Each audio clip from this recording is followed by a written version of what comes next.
गोफ्ता दमनेरा बान बाबाते नगेंगे वर्षा बड़े कनाफ आतिन फयिसी चुंदु नजरा फयु बर्बाद direct बर्बाद नांतो सबम निशान बोल निशे जिब्बा तुरनीर वान कने तेवी निशान कने वराबु डाबजन गरमित देंगे गर लगात दे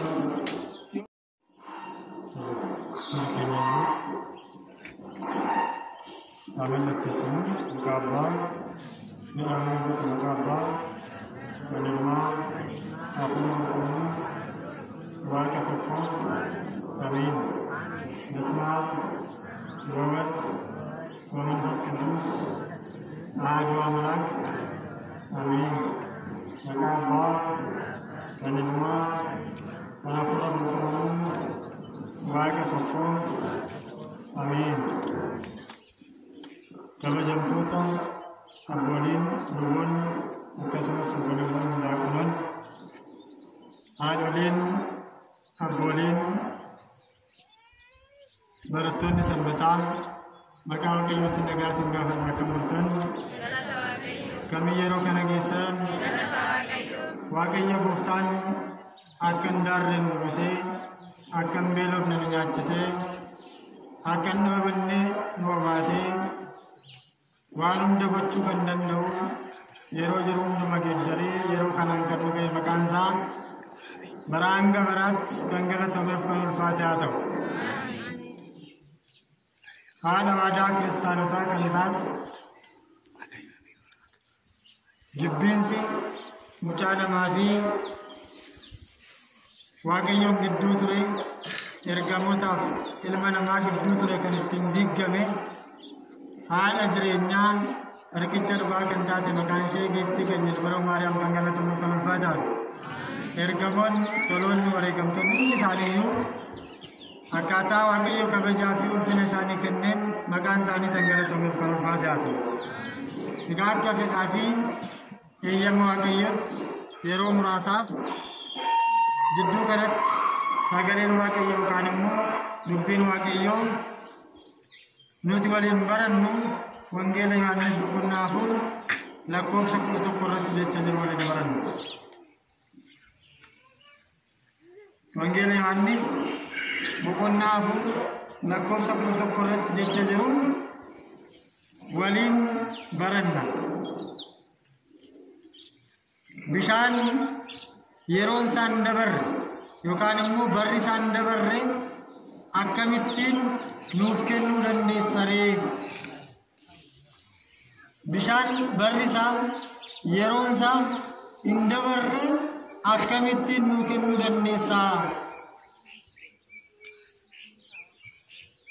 Jecha kana kitaaba qulqulluu keessaatti kitaaba bara baraa kan barri hin daangessine kan hayyuun ittiin filatamne sagalee waaqayyoo wangeela gooftaa keessatti arganna. Isa kanas kan barreesse eenyudha? Yohaannis. Boqonnaa 4 lakkoofsa 1 irraa kaafnee gaafa dubbifnu maal jedha?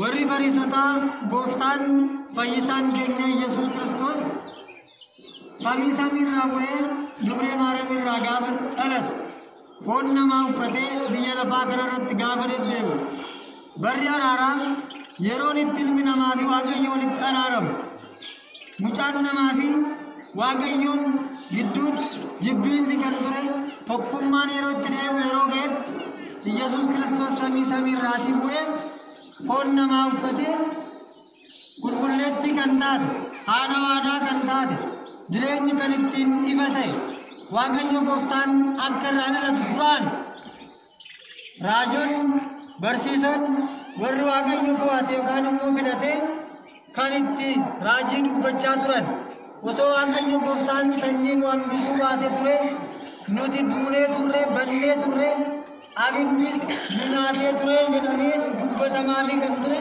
haadha keenyarraati qulqulleettii Maariyaam irraa waaqayyo gooftaan dhalate. Erga dhalate booddee umriin isaa hamma waggaa 30 ga'utti akkuma namaatti suutaan biyya lafaa kanarratti deddeebi'aa kan ture. Haadha isaatiifis ogummaa fi beekumsa qabuun hojjechaa kan ture Yesuus Kiristoos gaafa cubbamerraa kaasee duuka bu'oota filachaa ture. Barsiisota firaa ture. Warra Yohaannis caalan. Yohaannis waa'ee Waaqayyoo kan raajaa ture kan dubbachaa ture warra isa caalan irra barattoota biroo filachuu eegalee ture. Biyya lafaa kanarratti barattoota filachuun isaa kuni warri isaan jibbisiisu. Waa'een Waaqayyoo gaafa dubbatamu warri dhagahuun barbaadu. Sagaleen dubbii Waaqayyoo gaafa dubbatamu warri dhaggeeffachuun barbaadne jireenya warri hin barbaadne akka jedhanii turan. Inni kan Yohaannis caalu barattoota filachaa jira. Warra luboota filachaa jira. Namoota adda baafatee fo'aa jira. Jechuudhaan irratti gaafa kaanu gara Samaariyaatti deemuun dirqamatti ta'eedha kitaaba. Gara biyya Samaariyaatti deemuun dirqama waan itti ta'eef Yesuus Kiristoos otoo deemu gara lafa Yaaqoob mucaa isaatiif kenneetti dhufe. Achis gaafa ga'u guyyaansaa sa'aatiin sa'aatii walakkaa ta'eeraadha kitaaba. Sa'a meeqa ta'eera? Dhaggeeffachaa jirtan? Sa'aatii meeqa ta'e? Sa'aatii walakkaa, sa'aatii namni itti dadhabu, sa'aatii kan hojjechaa oole namni boqonnaa barbaadu, nyaata kan itti barbaadu, laaqana yookaan immoo saamisaa itti barbaadu sana ga'ee ture. Sa'aatii kanatti namoonni gara gaaddisaatti deemu, kan beelee gara mana isaatti galeetu soorata yookaan immoo nyaata barbaadu. Hundi isaayyuu gara mana isaatti galeetu mana isaa keessatti akka humna isaatti jiraata. Yeroo kanatti namitti rakkate tokko immoo turte. Waan garaagaraatiin qorumsa seexanaatiin rakkachaa kan turte namoonni jibbaa kan turani dubartiin tokko turte. Amma namoonni kan jibban baay'ee turan. Mandara jiraannu keessatti, magaalaa jiraannu keessatti, hojii hojjennu keessatti, waan raawwannu keessatti namoonni kan jibban baay'ee isaanii jira. Asumas gaafa deebine mana Waaqayyoo keessatti kan jibban baay'ee isaanii jiru. Gara kanatti gaafa deebine. Kanaaf jibbiinsa kana jalaati dhokachaa kan turte dubartiin takka immoo maal goote sa'aatii kanatti namni hin jiraatu. Kanaaf bishaan waraabbachuudhaaf gara lagaatti deemuun qabaa. Maal gochuudhaaf? Bishaan waraabbachuudhaaf. Bishaan waraabuudhaaf. Kan ittiin biyya lafaa kanarratti jiraatu yoo dhoobatte kan itti deebisuu baatu bishaan waraabbachuudhaaf dhuskaadhaan gara kanatti deemtu ture. Sababni isaa namoonni waan badaa isaanii turaniif.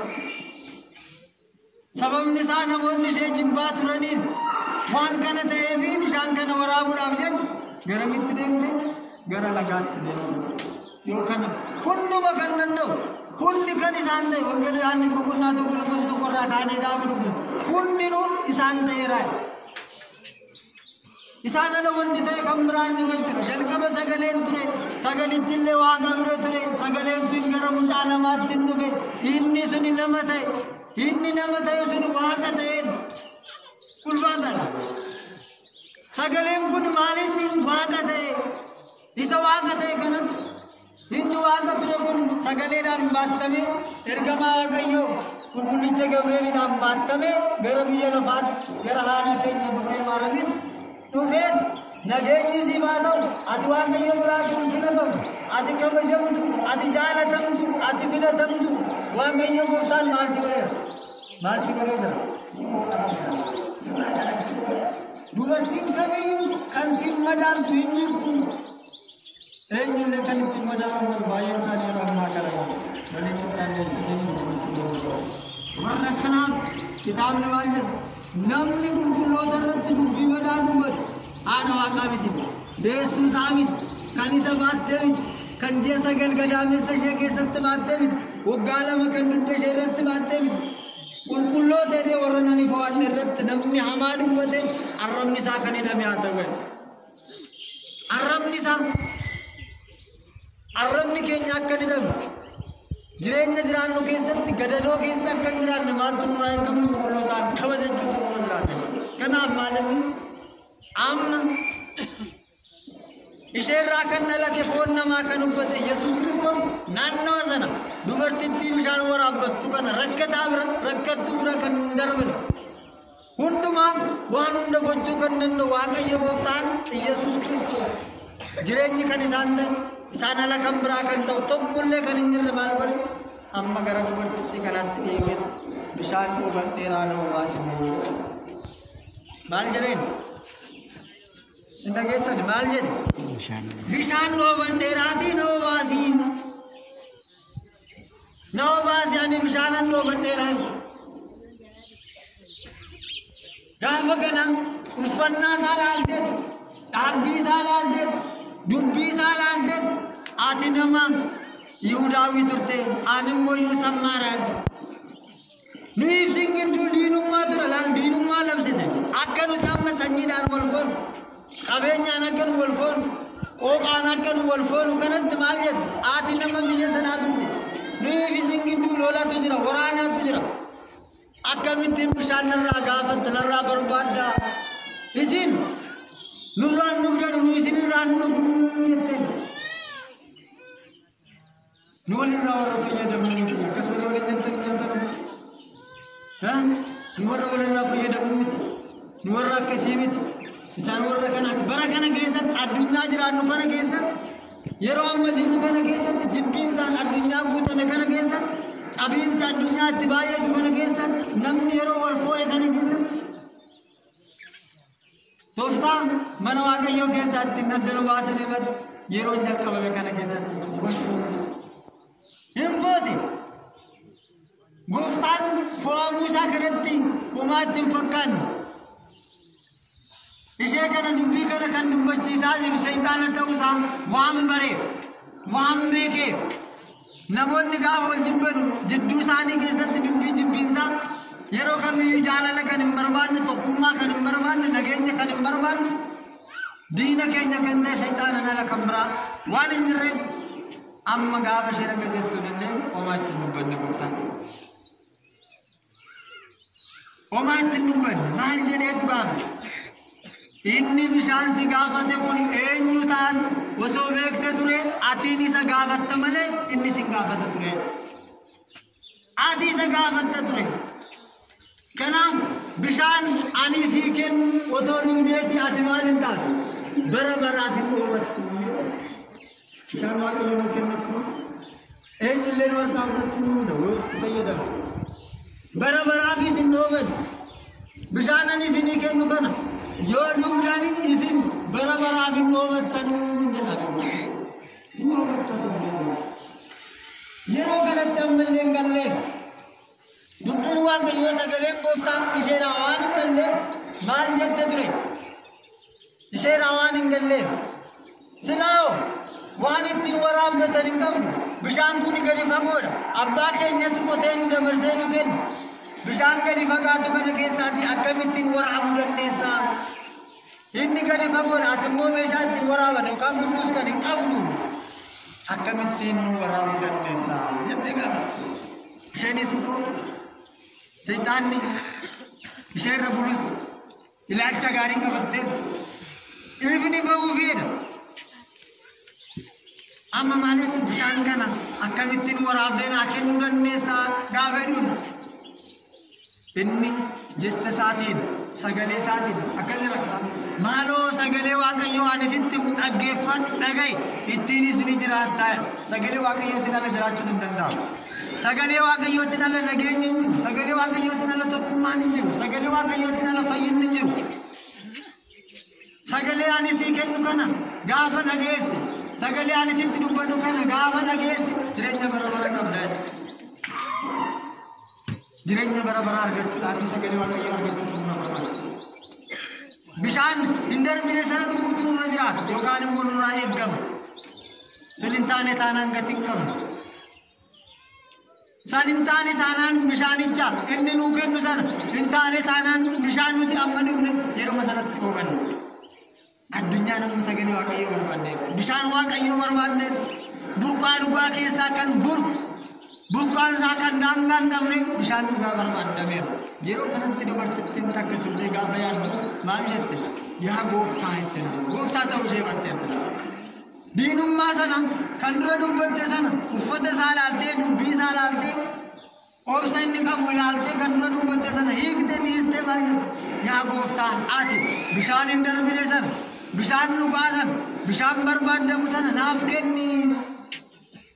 Amma kan nurraa barbaachisan yeroo addunyaan nageenya dhabdetti yeroo dhibeen hin taane biyya lafaa kana keessa deddeebi'ee ilmi namaa haadhaaf mucaan abbaa fi mucaan waliin nyaatanii dhugune kanatti nagaa waliin gaafanne kanatti algaa tokkorra wajjin rafuun yeroo rakkisaa ta'e kanatti maaltu barbaada? Yaa gooftaa ati maal nu barbaaddeetu nu jiraata? Bishaan hin darbine sana nu obaasee bishaan inni nu obaase dhibee nurraa balleessa. Bishaan inni nu obaase nageenya nu harkaa bade nu deebisa. Bishaan inni nu obaase dukkana keessaatti gara ifaatti nu baasa. Dukkana keessaa gara ifaatti bahuu kan barbaadu hundi isaa bishaan isaan dhugu sirraa hin qabu. Bishaan isaan dhugne taanaan gatii hin qabu.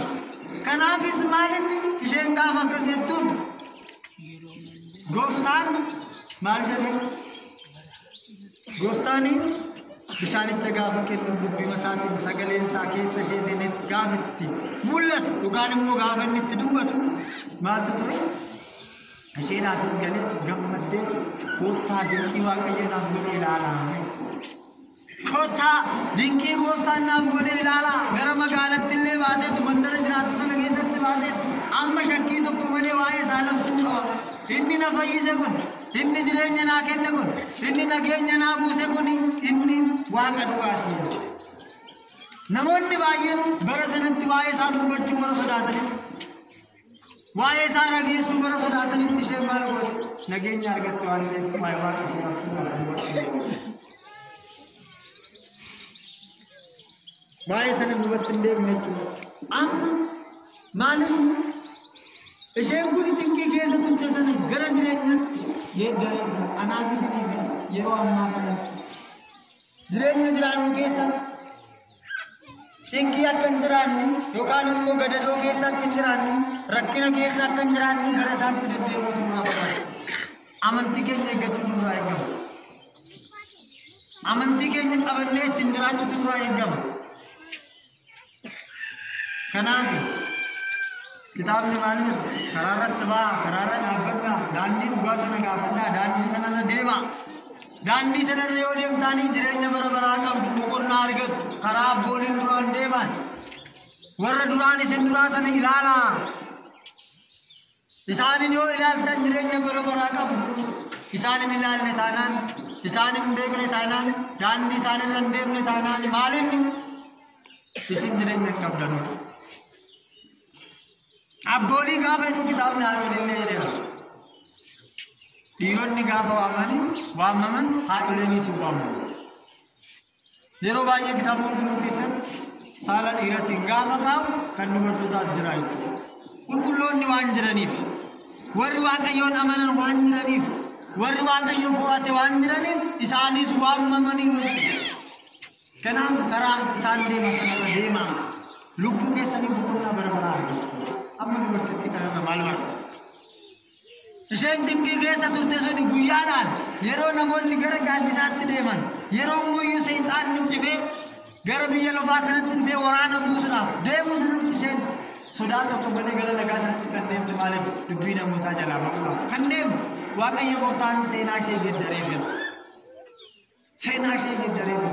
Nu illee seenaan keenya akka nu geeddaramu jireenya barbaanna akka jiraannu nageenya akka argannu fayyina akka argannu maal gochuutu nurraa eegama. Waaqayyo keenyaatiin garaa guutuudhaan laphee guutuudhaan kadhachuu yookaan immoo gara isaatti deebi'uutu nurraa gara isaatti deebi'uutu nurraa eegama yookaan immoo isaan amanachuutu nurraa barbaachisa. Isaan hin taane taanaan gatan qabu. Wangeela Luqaas boqonnaa 13 gaafa akkasumatti argama. Isheen duddi ishee gadi goobee ture tokko yookaan immoo dhiitoon irratti ba'ee ture tokko boqonnaa kan barbaadu tokko boqonnaa kan barbaadu qorumsa keessa kan turte tokko gaaf tokko gara gooftaa isheetti gara fayyisaa isheetti dhufte yaa gooftaa ati na fayyisi jechuutu nu jira. Seenaa keenya nu geeddare jechuutu nu jira. Amantii keenya qabannee eeggannee burqaa bishaan hin darbine sana bishaan ganna burqee bona goggogisan otoo hin taane yeroo hundumaa kan burqitu achi keessaa waraabbachuudhaaf jireenya argachuudhaaf gara isaatti deemnee yaa gooftaa ati nu fayyisitee jechuutu nu eeggata. Gaabbii gallee gara mana waaqayyootti deddeebinee yaa gooftaa ati nu fayyisii jechuutu nu jiraata. Harka kee gara keenyatti diriirsii jechuutu nu eeggama. Inni harka isaa gara keenyatti gaafa diriirsee harki isaa harka nageenyaati. Gooftaan harka isaa harka nageenyaa gara keenyatti gaafa diriirse nuti maal ta'utu nu eeggamu na fayyisii jechuudha. Na fayyisi fayyuu barbaada kanaaf fayyuu barbaaddu jedhee kitaaba irratti kan kaa'e. Isin yaa saba koo fayyuu barbaaddu fayyuu barbaadna waan ta'eef amma isheen kunis maal jette yaa gooftaa ati na fayyisi akka namaatti akka dhaabannee deemnu taasisi. Tinki akkanaa kana keessa kan jirru baay'een keenya jirra. Rakkoo akkanaa kana keessa kan jirru gadadoo akkanaa kana keessa kan jirru baay'een keenya jira. Baay'een keenya jira. Kanaaf yaa gooftaa ati na fayyisi jechuutu nurraa eegama. Isheen na fayyisi mee ani fayyinan barbaade. Ani akka namaatti dugda koo irratti ba'aa baatannee deemuun barbaade.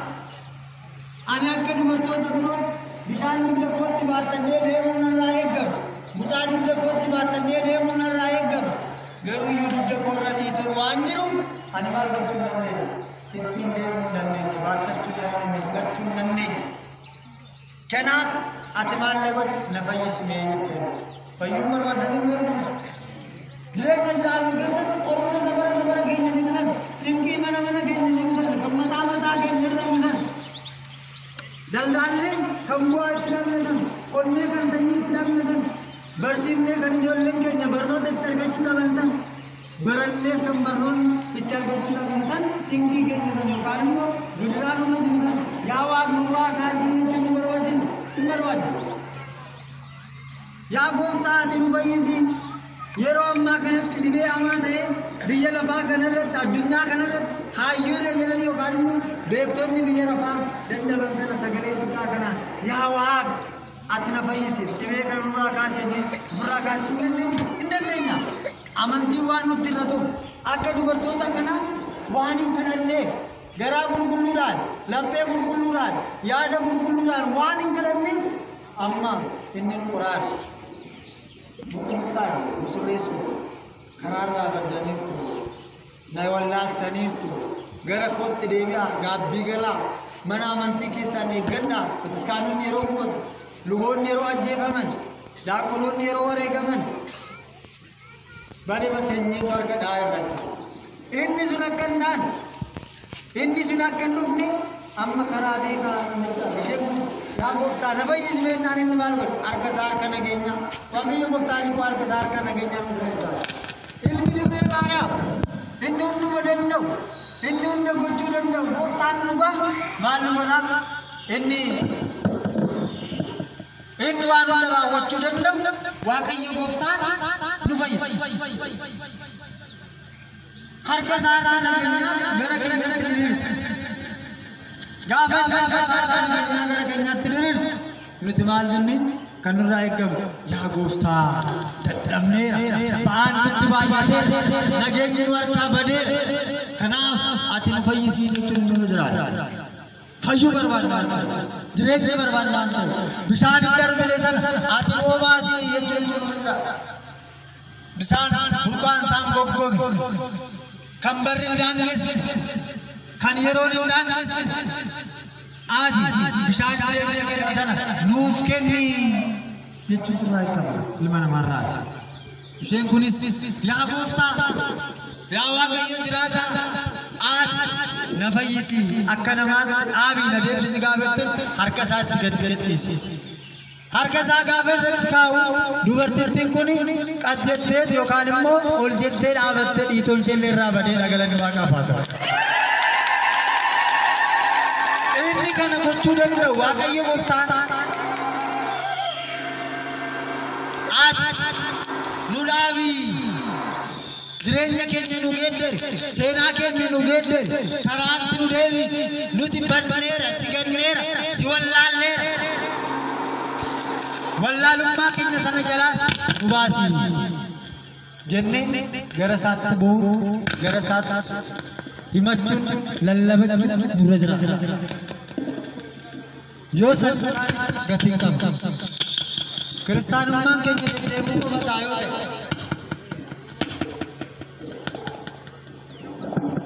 kiristaanummaan keenya karma miilan deddeebine yoo taate gatii qabnu waan ta'eef yaa gooftaa jechuutu kanaaf bishaanicha nama baasuudhaaf waan ittiin waraabnu eessaa qabda ture jette eessaa fuuta ture hin beekne hamma seetana sana sheedhaa galte sana booddee galcheen ati abbaa manaa shan qabda ture iccitii nama hundaa beeka isa nuti dukkana keessatti hojjennu isa nuti halkan baanee hojjennu isa nuti laphee keenya keessatti teenyee waan hunduma beeka keessa keenya ala gochuu kan danda'u ala keenya keessa gochuu kan danda'u hunduma gochuu kan danda'u waaqayyo gooftaan waan itti ishee beeke amma akka jedhetti dubbatu ati abbaa manaa shan qabda isaan shananii deebii dhoskuun danda'u raajii miti dinqii miti kan inni dubbatu waan beeku qabatama waan isheen gochaa maaliif guyyaa sana dhangalee maaliif akka isheen barbaadu isheedhaaf maaltu barbaachisaa akka ta'e waan beeku gooftaan itti gaafa iccitii koo kan beeku kun inni maaliif nama guddaa kanaaf kitaaba qulqulluu keessatti maal jedha addunyaan kun kan beekuu hin dandeenye namni guddaan tokko ture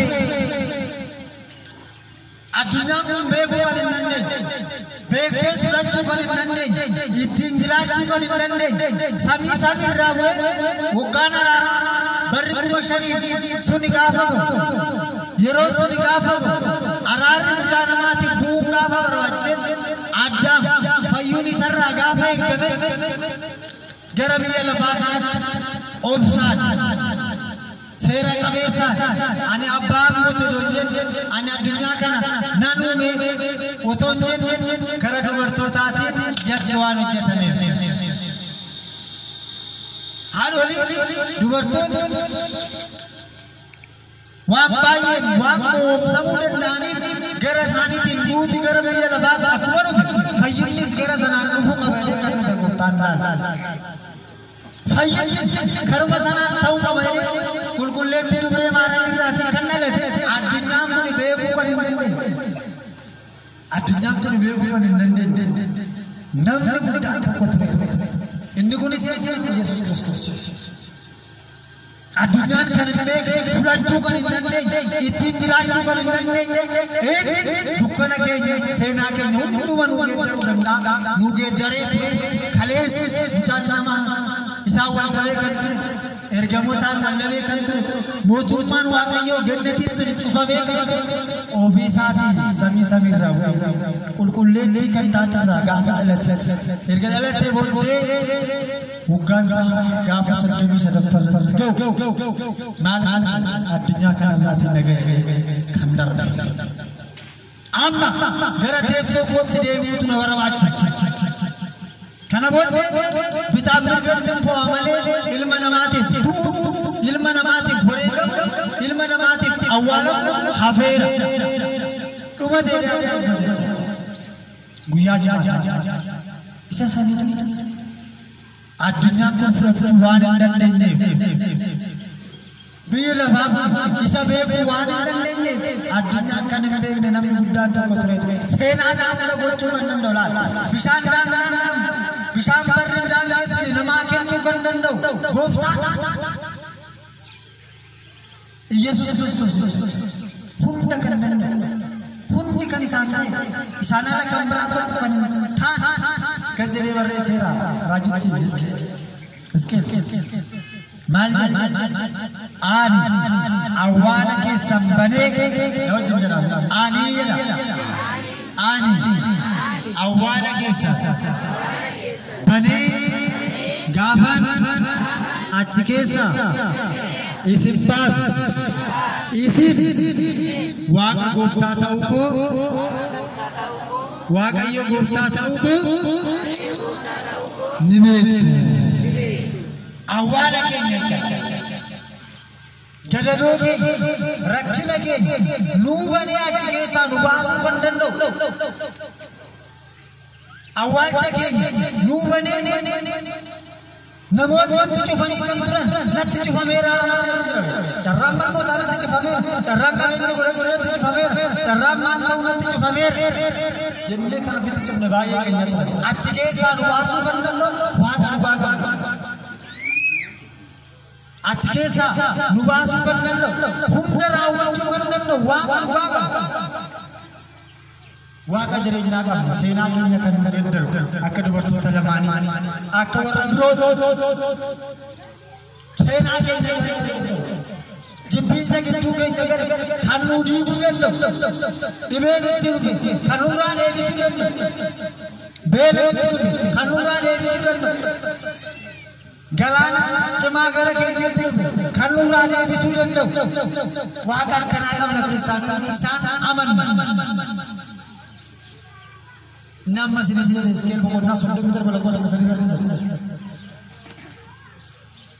Awal cakap sambane, gafana cakap sambas, aniwak agota tahu ko nimetu. Buje be, guya sadaka sambata, Kristan kanjen lokal ko sambata, Buddha, dilbar, jenne maga gara-gara hatan kanwa. Guya dua-dua kan moe be tagana raika kan itinka fana me ufata sarara kasa oton jenna chilesa kambe ilmi libre mariam yesus kristus maljare ani awal